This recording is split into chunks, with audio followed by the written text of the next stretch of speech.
It's very interesting to me because, and I guess would seem a little obvious in a way, but each of you has said you believed really in the core values, and you still do. And you're an officer in the LAPD. Yes. Is that, people think of it as a quasi-military setting. Is it different? It is different because the LAPD currently recruits at gay pride festivals. They march in the parades. They actually have a non-discrimination policy that includes sexual orientation. And a lot of the captain I work for right now in the division that I'm at actually has gone out of his way to make sure I can do what I do in my spare time, which is speak out on the impact of Don't Ask, Don't Tell. The police department has been great. I mean, I know the history in the past was not so great. For anybody. For anybody, for any department. And I feel very lucky to be with the department now, the department of today, because they definitely acknowledge that what matters is you get the mission done, you take care of your fellow officers, and you go home at night to your family.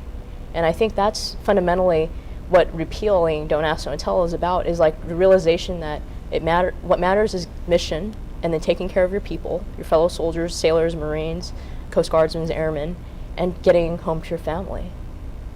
Tom, you wanted to explicate something yeah, that I did. I think what's said. very interesting about Jules' case is the fact that she was in the reserves when when she was discharged. I mean, she wasn't on active duty. She was a civilian, basically, in the individual ready reserve where you don't even have to drill. And they called her back just to get rid of her.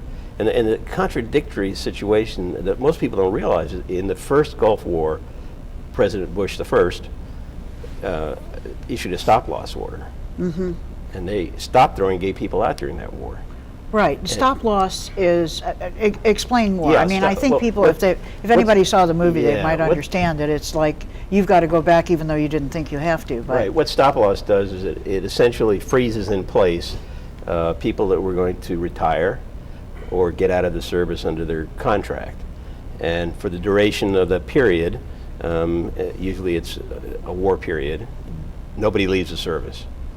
And what they did in the first Iraq War was stop-loss gay people. Now, they just issued a stop-loss in the second war, and they didn't include gay people this time, which is very interesting. I'm not sure exactly what the reasoning was, because probably we made a lot of noise about the fact that after the first war, when they were finished using the people, then they got rid of them, which was hypocrisy, the height of hypocrisy.